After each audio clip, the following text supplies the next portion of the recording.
അയ്യോ കഴിച്ചു കഴിയാത്തോണ്ട് അടപടങ്ങട് ചെയ്ത് കിട്ടുമല്ലോ. എന്താ ചെയ്യാ? ഒരു ഐഡിയ വരുന്നില്ലല്ലോ. ഐഡിയ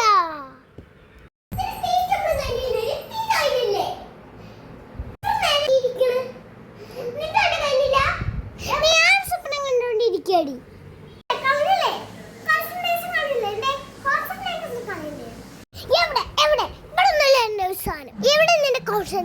മുത്തശ്ശനെ എന്നോട് സ്വപ്നത്തിൽ വന്നിട്ട് പറഞ്ഞു ഈ അപ്പത്തിന്റെ ഓട്ടകൾ മുഴുവൻ എണ്ണാൻ. മുത്തശ്ശി പിന്നെ എണ്ണം തെറ്റിച്ചില്ലേ? ഇനി മുത്തശ്ശി തന്നെ ഇരുന്നിട്ട് എണ്ണിക്കോ. ലോകം കാണാം ചേരാ പാര ഹൃദയം പൊട്ടി വഴിയും തെറ്റി വിടത്തി